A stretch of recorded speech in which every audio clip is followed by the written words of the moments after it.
Hola, ¿cómo están? En el vídeo de hoy vamos a ver una introducción al lenguaje C. Siempre quise hacer eso. La idea es que podamos ver todos los elementos que necesitamos para comenzar a programar en este lenguaje. Así que espero que se diviertan con el inicio de la programación, que bueno, las cosas que tenemos para hacer es de las más divertidas. Este video lo vamos a empezar de una manera distinta con Elige tu propia aventura. Estos libros de la época que se inventó la escarapela, donde la gente podía leer y decidir cómo seguir leyendo el libro. La primera alternativa es la más obvia, que sigas el recorrido del video y vas a ver primero algunos elementos teóricos y luego vamos a empezar a hacer algunos programas más simples. Ahora, si vos querés ir directamente a los bifes y decir, no, yo quiero empezar a programar y después vemos la teoría, me parece bien también. Así que lo que puedes hacer es directamente ir a la descripción del video, saltar a la sección donde vamos a realizar los programas y luego de obtener una idea de cómo funciona, volver y retomar la teoría. Pero es importante que veas la teoría de todas maneras, ¿eh? ¿Saben cómo les decimos en este curso a los ingenieros que no les gusta la teoría? Malos ingenieros. Así que vean la teoría. Así que ahora tenés que decidir. Si vas por la primera alternativa, no tenés que hacer nada. Seguís viendo el video. Si vas por la segunda, anda a la descripción y salta a la parte de realizar los primeros programas. Vamos a comenzar la sección teórica con una pequeña historia. Va un paciente al médico y el médico le dice: Mire señor, creo que tiene un coso que está hinchado. ¿Qué coso? No me acuerdo cómo se llama, pero ya me va a salir el nombre. Está arriba de la panza. Qué malo que soy con los nombres. ¿Usted iría a un médico así? Bueno, yo tampoco. A lo sumo mandaría a alguien que no me cae bien. Ahora, ¿qué nos dice esto? La importancia que tiene el lenguaje en las ciencias. Las ciencias se basan en la actividad intelectual, en el pensar. Y para pensar tenemos que tener palabras, que son la materia prima que conforma nuestros pensamientos.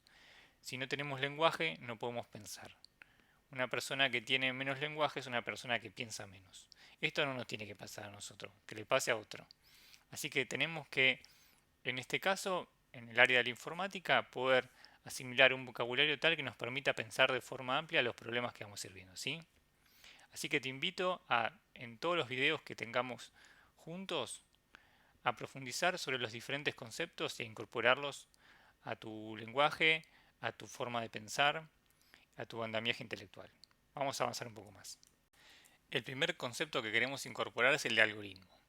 Un algoritmo es un conjunto de instrucciones o reglas definidas, ordenadas y finitas, ¿sí? Finitas no significa que son así, significa que no son infinitas, que son acotadas, que hay una cantidad determinada de ellas, que permiten llevar a cabo una actividad mediante una serie de pasos.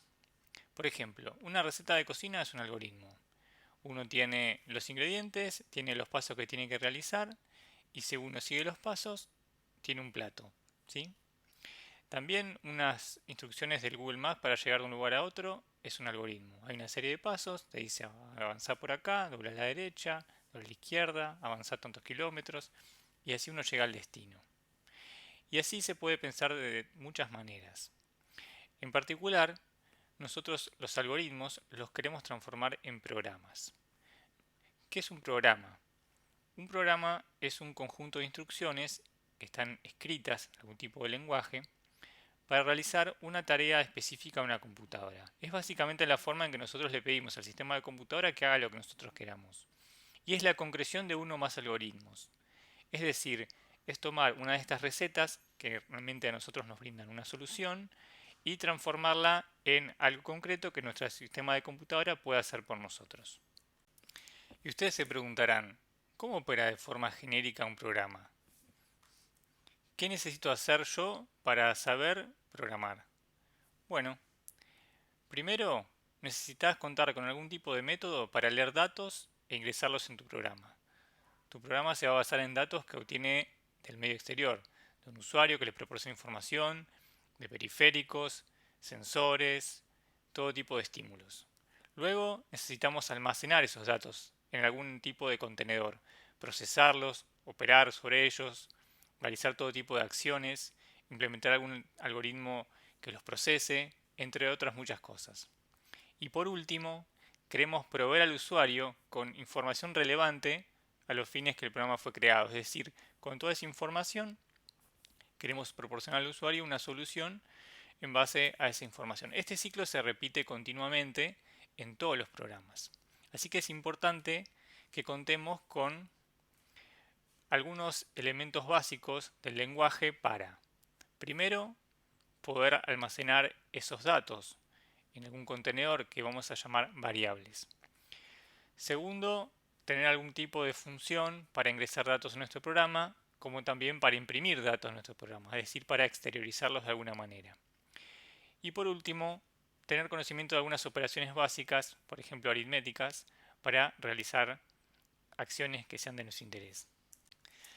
Antes de seguir avanzando, necesitamos conocer algunos conceptos previos. Primero vamos a hablar de los bits. Un bit es la unidad básica de información en un sistema digital.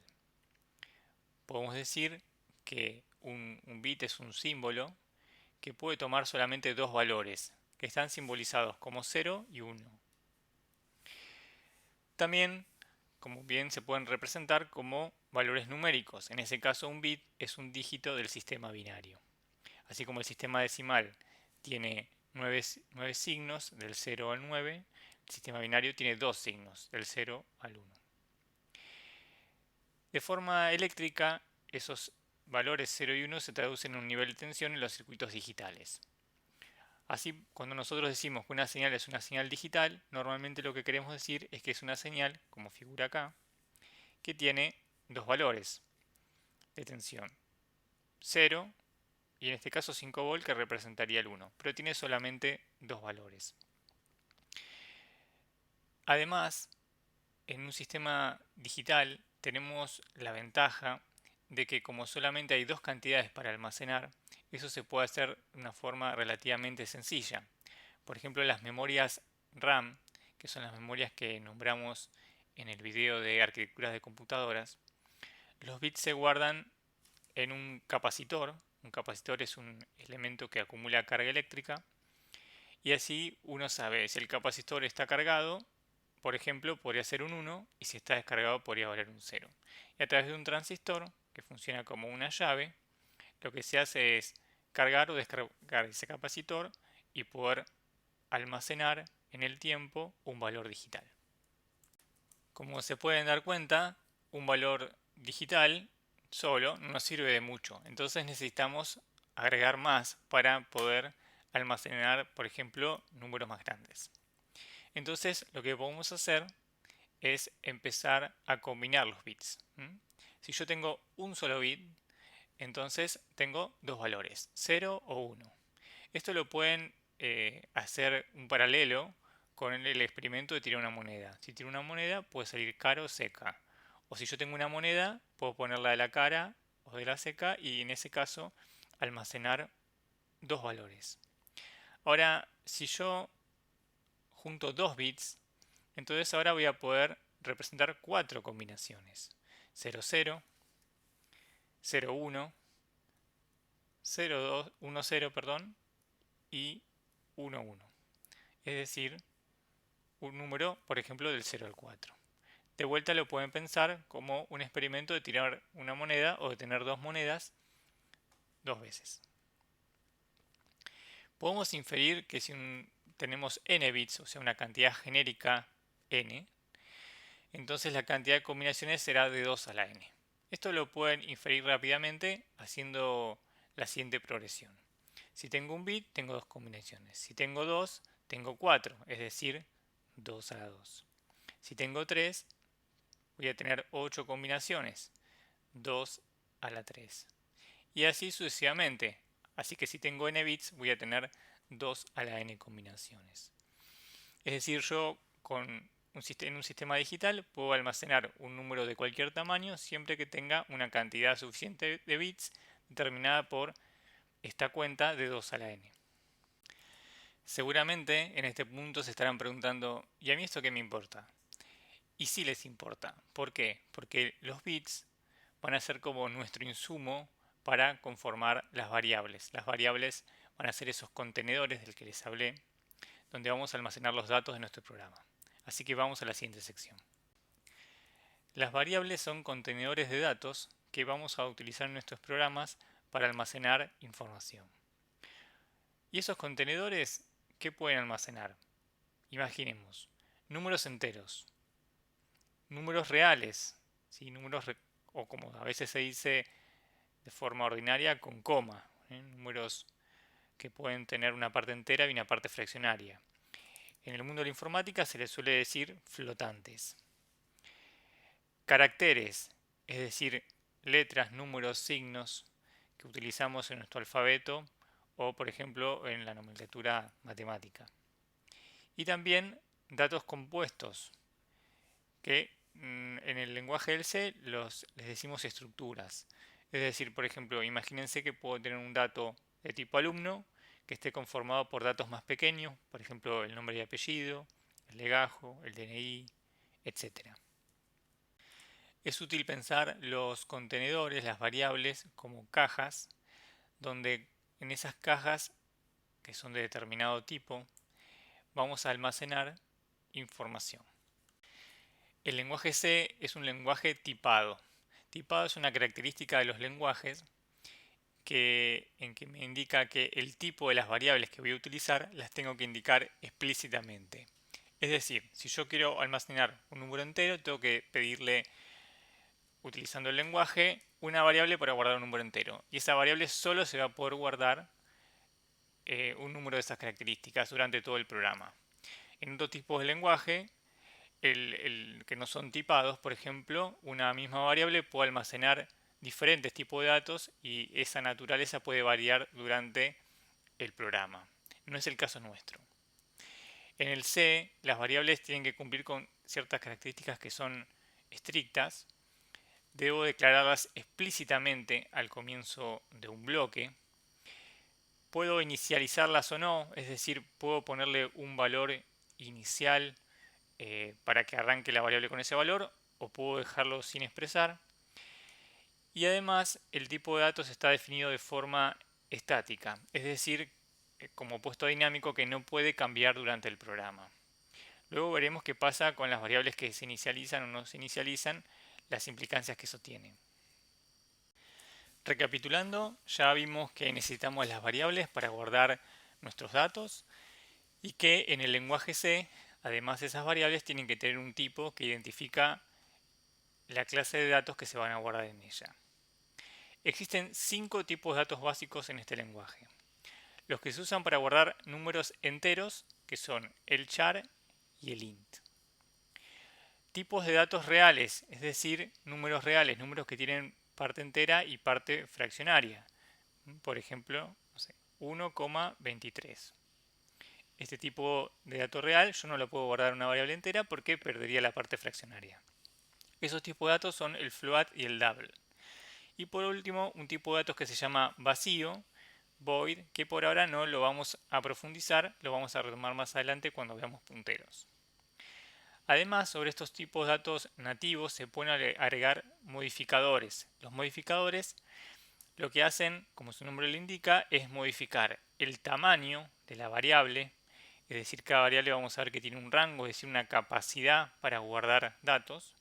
Este modificador short y long lo que hacen es actuar sobre ese tamaño, ese rango. Y el otro modificador es signed o unsigned. Signed significa asignado y unsigned significa no asignado.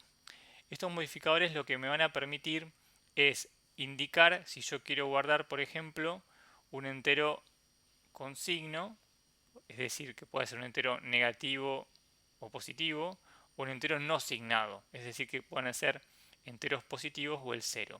Eso va a modificar el rango de la variable porque evidentemente va a cambiar la forma en que se almacena el dato. Eso lo vamos a ver todo ahora a continuación con diferentes ejemplos.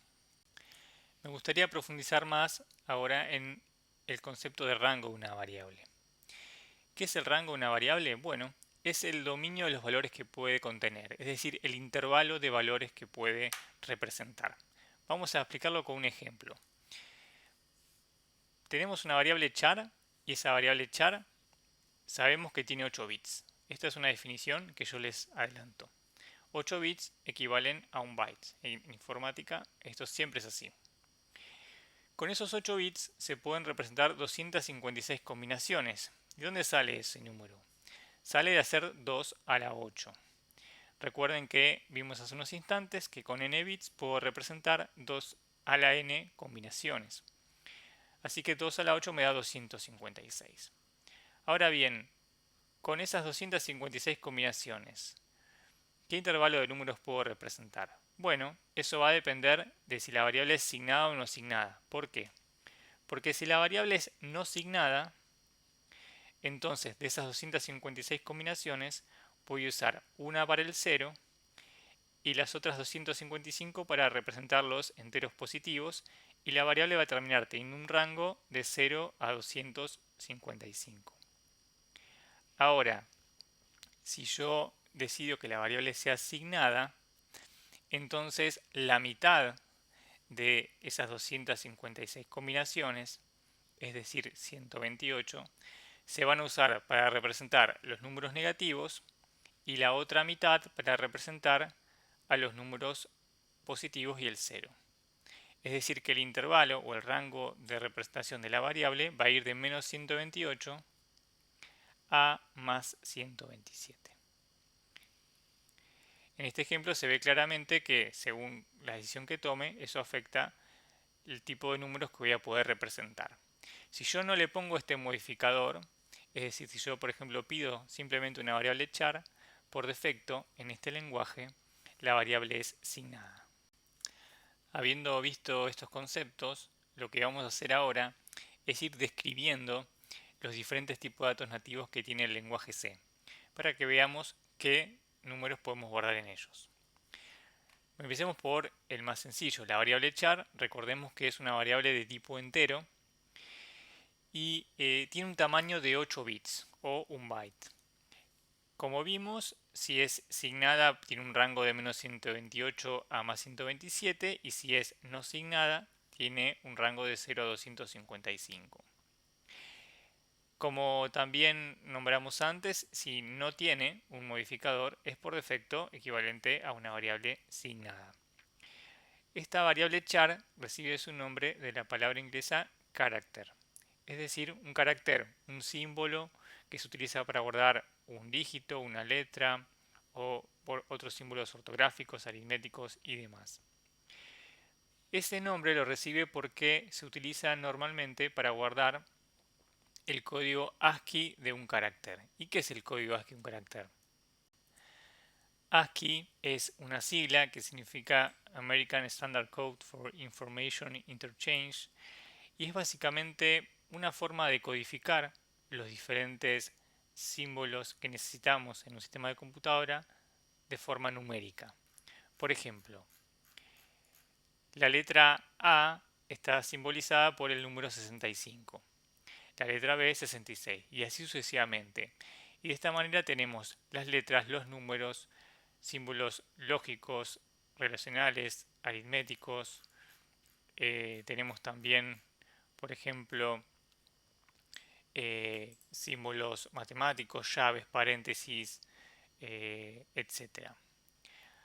Y como ese código ASCII normalmente requiere números del 0 al 255, entonces utilizamos una variable char para guardarlos. Y de esta forma, si bien la variable está guardando un número, nosotros la interpretamos como un carácter. Continuando con las variables enteras, tenemos a la variable de tipo int, que viene del inglés integer, que significa muy curiosamente entero. Su tamaño depende de la definición del compilador, no es como el char que siempre tiene 8 bits, puede cambiar, y esa definición usualmente está ligada a la arquitectura o microprocesador que estemos usando. En un sistema típico, como por ejemplo el Codeblocks que vamos a usar nosotros, el int tiene 32 bits o equivalentemente 4 bytes. ¿Y cómo es el rango de un int? Bueno, es sencillo de obtener si tenemos en cuenta el razonamiento que hicimos antes con el char. Tenemos 32 bits.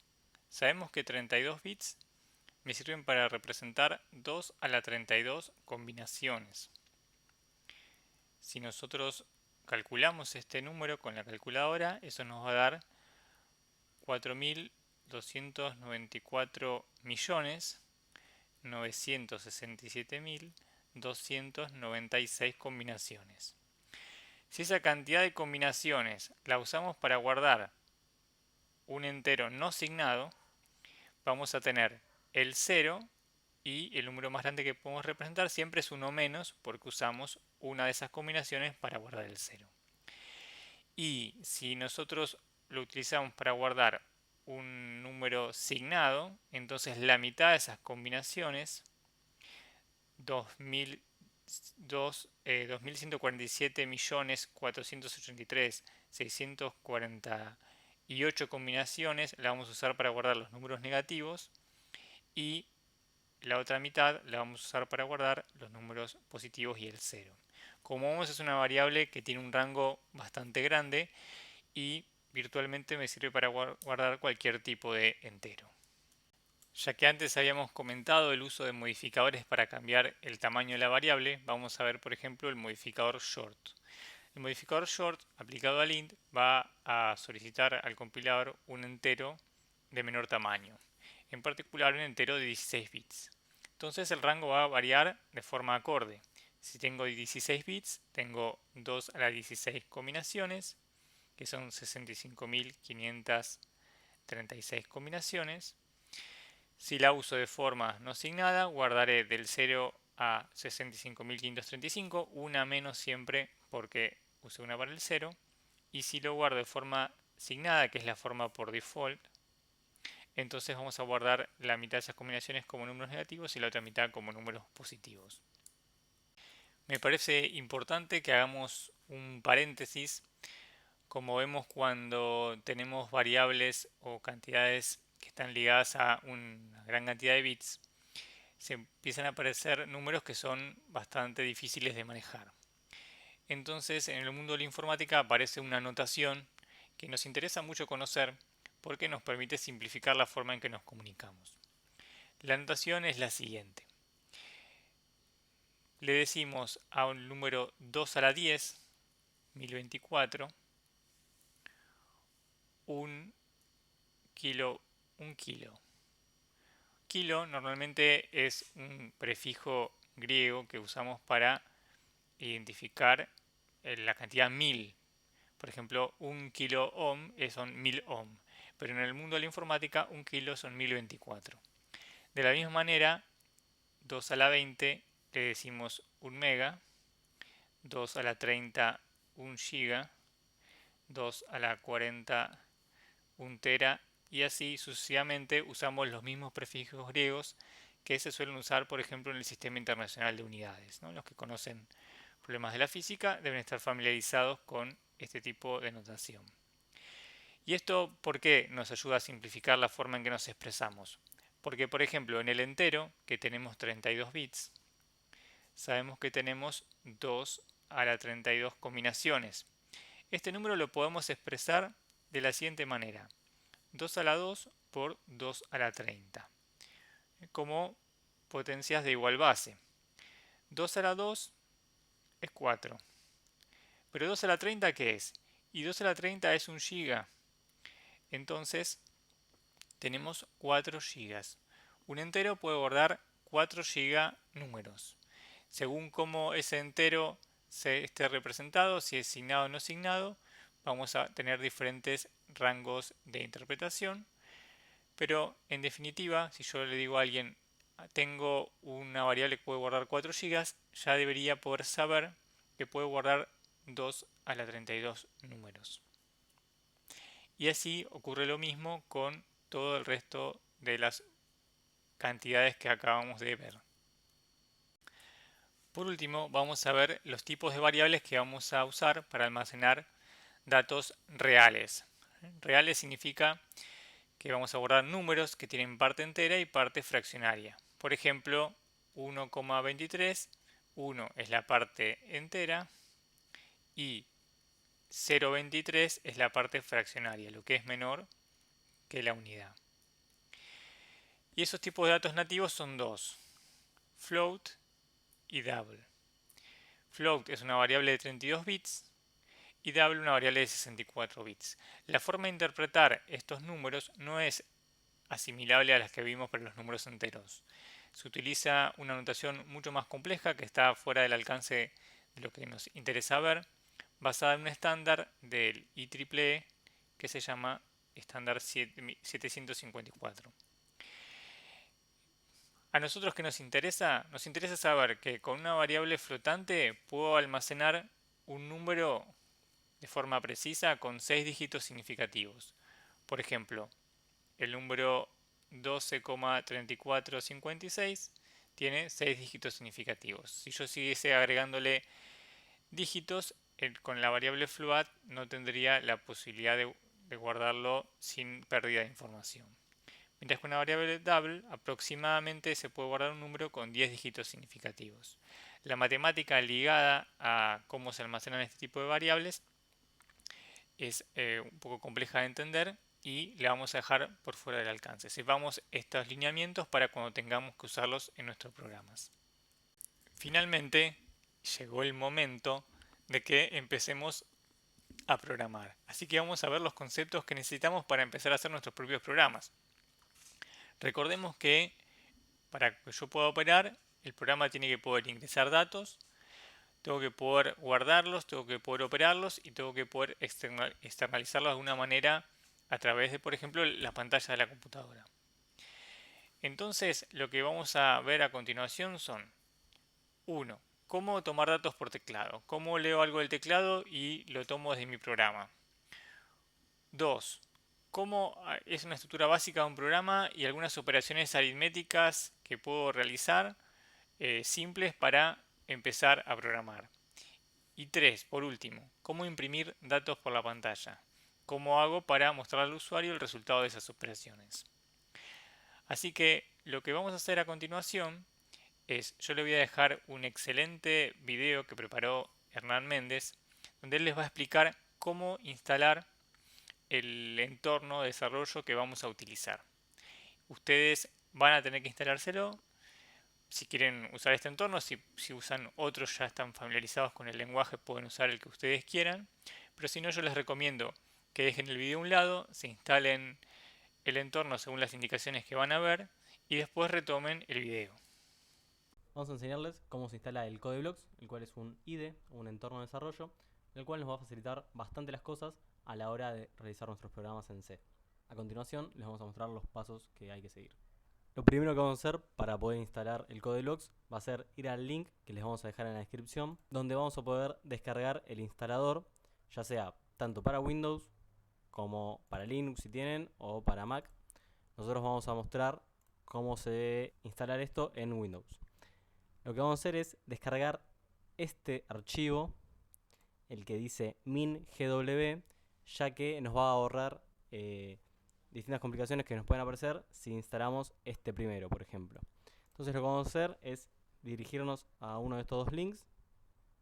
Cualquiera es lo mismo, es indistinto. Por ejemplo, podemos ir al primero y automáticamente se empieza a descargar el instalador. Vamos a esperar que se termine de descargar y seguimos con los pasos. Una vez que el instalador se terminó de descargar, lo vamos a abrir haciendo clic sobre el mismo y va a abrirse el instalador. Acá le vamos a poner Next. Vamos a ver que estamos de acuerdo y vamos a instalar todos los plugins que vienen con el programa. Vamos a instalar y esperamos que se termine de instalar. Una vez que se termine el proceso de instalación, nos va a preguntar si lo queremos correr. Vamos a poner que sí. Y aquí vamos a poner Next y Finish. Bueno, como vemos, ya tenemos el CodeBlocks instalado y podemos ver que en el escritorio nos creó un acceso directo. Para comprobar que hemos instalado bien el CodeBlocks, vamos a ir a Settings, Compilador, y en la pestaña Toolchain nos tiene que aparecer este path, y acá en donde dice seleccionar compilador nos debe aparecer GNU GCC Compiler. Si estas dos cosas están bien, hemos instalado bien el compilador, y si no, probablemente tengamos algún error y debamos volver a instalarlo. Cualquier cosita nos pueden mandar un mensaje y los vamos a ayudar.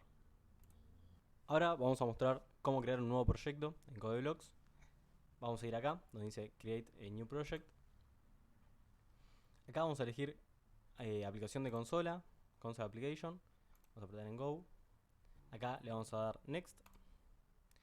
Nosotros este año vamos a programar en C, así que acá vamos a elegir el lenguaje C. Y acá nos pide que pongamos un nombre al proyecto, por ejemplo, prueba. Acá podemos elegir dónde queremos que se guarde nuestro proyecto. Yo lo voy a guardar en la carpeta UTN Informática 1. Seleccionamos la carpeta y en esa carpeta se va a guardar nuestro proyecto. Luego hacemos clic en Next y en Finish. Acá, como vemos, se creó un nuevo proyecto y en la carpeta Sources vamos a darle en más y vemos que acá la carpeta incluye un archivo de extensión .c que se llama main, que viene con un programa de prueba.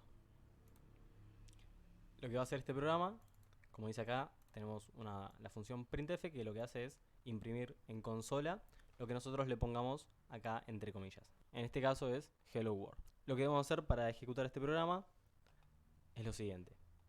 Aquí arriba tenemos tres botones.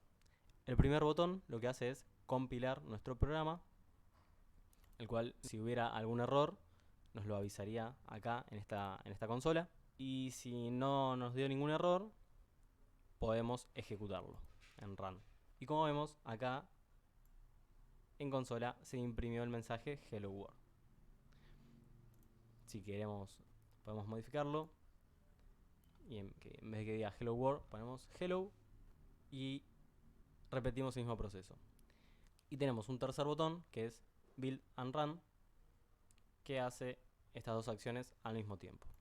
Y como vemos acá se imprimió nuestro mensaje. También podemos abrir un proyecto existente. Para hacer eso podemos hacer clic aquí o acá en donde dice Open. Los dos botones son lo mismo. Si elegimos esta opción, podemos ir al proyecto que acabamos de hacer, que está guardado en escritorio, UTN FRH Info 1, y acá, como vemos, está el proyecto prueba, que está guardado con los cambios que le hemos hecho. Dicho esto, los dejo con Norman.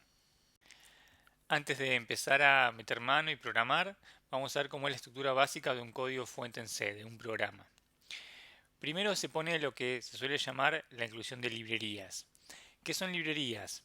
Son colecciones de código que nos van a permitir usar código externo en nuestro programa para facilitar algunas acciones. Por ejemplo, esta librería stdio.h es la librería de Standard Input Output, es decir, entrada y salida estándar. Lo que nos va a permitir es poder llamar funciones con las que vamos a poder leer y escribir nuestro programa. Tomar datos del teclado, presentarlos en pantalla y así sucesivamente, entre otras cosas. Y luego tenemos un bloque que tiene un punto de entrada, in main void. Luego tenemos el segmento de código que está delimitado por llaves que abren y cierran y un punto de salida. En esta parte del programa, en este blanco que está acá, es donde vamos a ir poniendo todas las sentencias, todo nuestro código fuente que va a formar nuestro programa. No se preocupen si a la primera vez no se entiende algún concepto o dicen, no, ¿qué será esto? ¿Qué es una librería? ¿Cómo será? Bueno, porque lo vamos a ir trabajando a medida que vayamos avanzando, con los ejemplos y con los sucesivos videos. Acá tenemos un ejemplo ultra básico de un programa de C. ¿Cómo es? Tenemos la inclusión de la librería stdio que ya comentamos y un código que lo que hace es lo siguiente. Declara una variable, es decir, pide una variable entera llamada var. Vemos que en un código de C la declaración de una variable o de varias variables va al principio del bloque de código.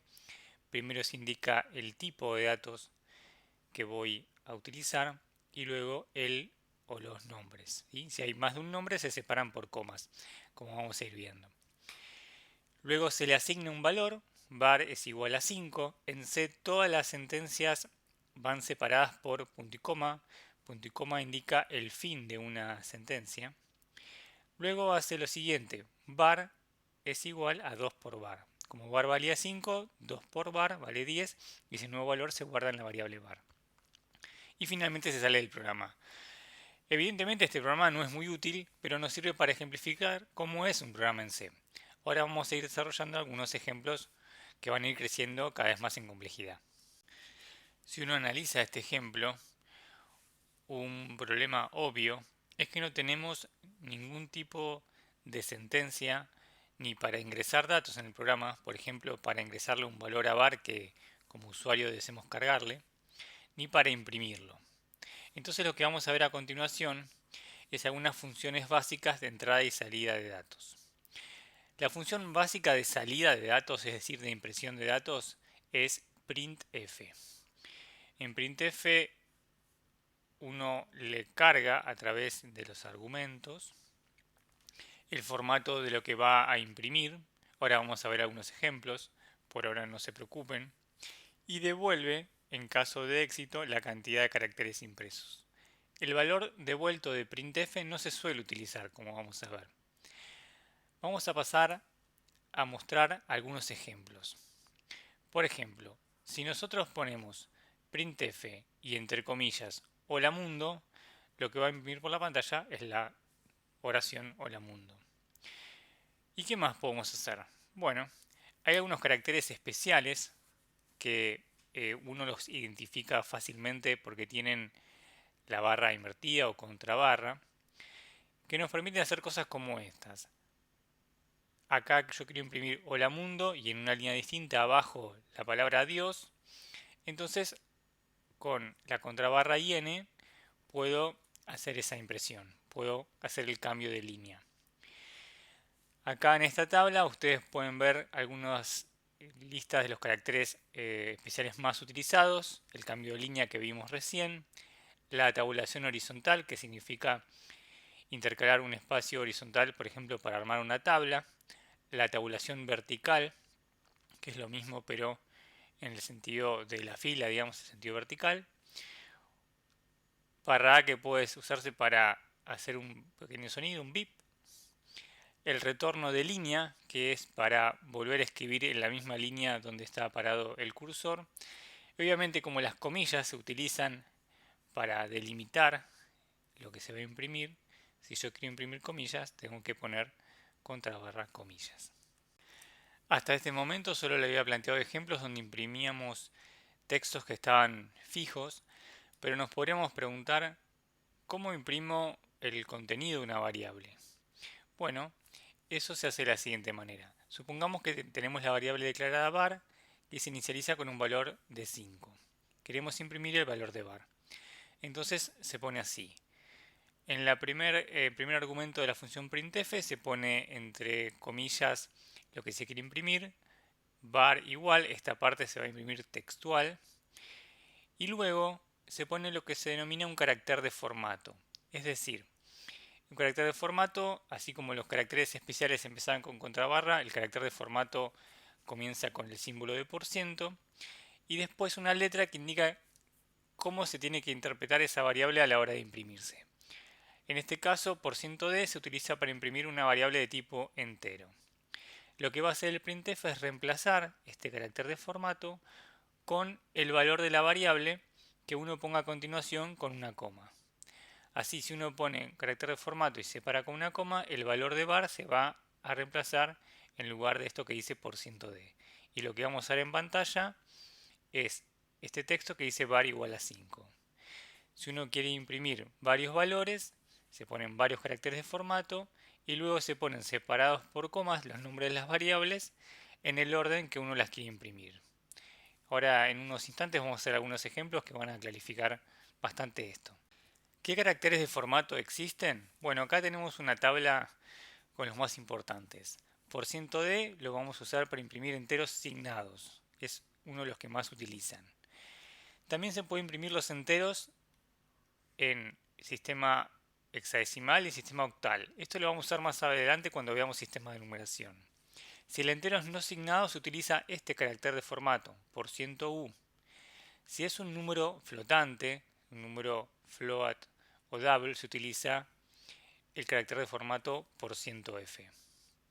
Si uno lo quiere imprimir en notación científica sería, si yo tengo este número, por ejemplo 123,17, en notación científica ese número está expresado de la siguiente manera.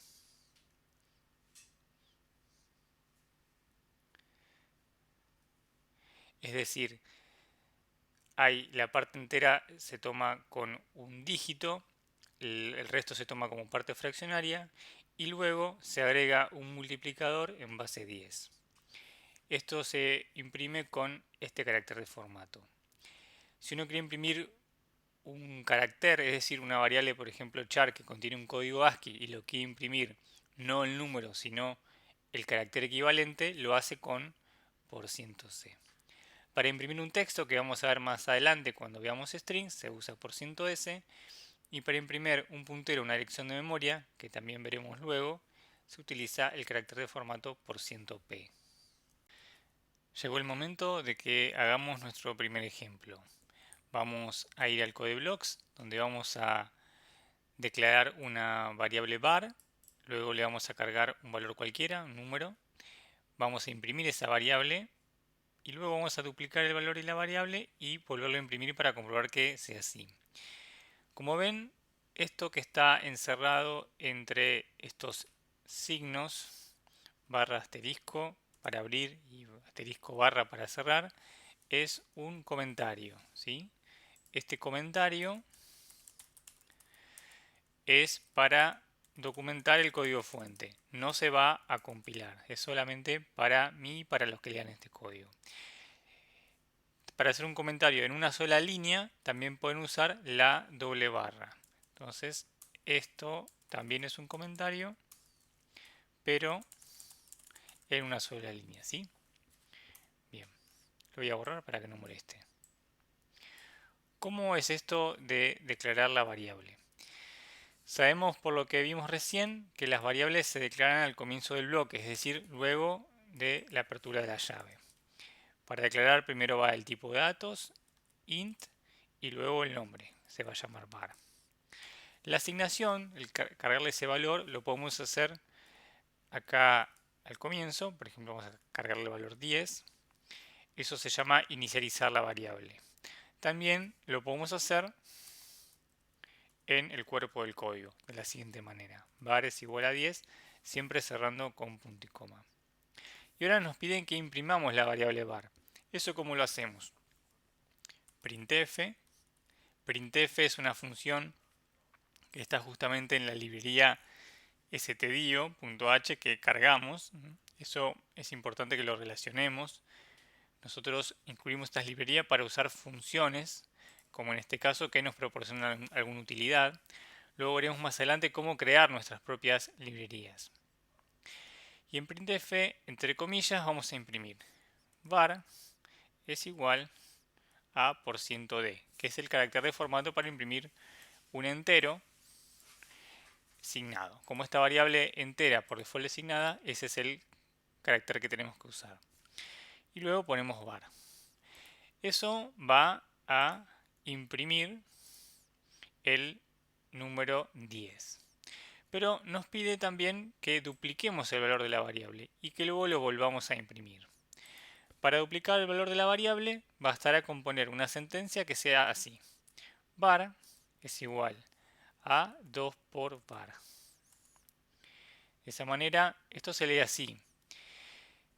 Primero se lee lo que está a la derecha, esta operación se hace primero, 2 por var es 2 por 10, 20, y luego el resultado se vuelve a asignar a la variable var, que antes tenía 10, ahora va a quedar con el valor 20. Y por último vamos a hacer un printf para volver a imprimir la variable var. Podemos simplemente copiar este mismo printf, pues es lo mismo. Compilamos con esta ruedita, nos dice que no hay ningún error, ningún warning, ningún problema. Y lo que vamos a hacer ahora es correrlo. Al correrlo, vamos a ver vemos que efectivamente se imprimen los valores, el valor original 10 y el valor duplicado 20, pero están pegados porque no hay nada que separe una impresión de la otra. Lo que vamos a hacer es volver a nuestro programa original, insertar en la primera impresión un salto de línea. Eso va a hacer que se separen las impresiones. Compilamos, corremos y el resultado es que se imprime var igual a 10 separado de var igual a 20 por el cambio de línea. Ahora vamos a ver algo que nos interesa para completar el ciclo de funcionamiento de nuestro programa. Necesitamos algún tipo de función para tomar datos de la entrada, por ejemplo del teclado. Esa función es scanf. Con scanf yo puedo tomar un dato desde el teclado y la función devuelve, en caso de éxito, la cantidad de caracteres que leyó correctamente y en caso de error, un número negativo. Así como printf, este valor devuelto no se suele utilizar. ¿Y cómo opera? Bueno, evidentemente para guardar un valor en la memoria tengo que tener ese contenedor, esa variable previamente. Vamos a imaginar que declaramos una variable var de tipo entero. Le pedimos al usuario que ingrese el valor de var, printf ingrese var barra n, acá quedó tapado el resto de la frase, y el scanf funciona de la siguiente manera. Similar al printf, ¿sí? La parte del primer argumento se pone una cadena separada por comillas con el carácter de formato correspondiente. En este caso es un entero, ponemos %d. Y luego de la coma se pone lo siguiente: var y antes del var el ampersand. Este carácter que se utiliza para el scanf, veremos el significado concreto, el significado eh, preciso cuando veamos punteros. Pero por lo pronto sepamos que siempre que utilicemos scanf para leer del teclado, tenemos que anteponer este carácter. Normalmente está arriba del 6 en los teclados en español, Shift y el 6, para poder leer el valor de la variable. Por último, para tener una lista de algunas operaciones que podemos hacer de forma elemental en nuestros primeros programas, vamos a ver algunas de ellas. Obviamente, la suma, la resta, la multiplicación simbolizada por el asterisco, la división entera simbolizada por la barra. ¿Sí? Tengan en cuenta, por ejemplo, esta división, si uno hace 7 dividido 3, le da 2, ¿sí? No da el valor real correspondiente. El resto de la división entera, ¿cómo se interpreta? Si yo tengo 7 dividido 3, entonces 7 dividido 3 es 2. Y el resto es 1. Este valor 1, el resto de esta división, se obtiene con el símbolo porcentual. 7 por 103 me da 1.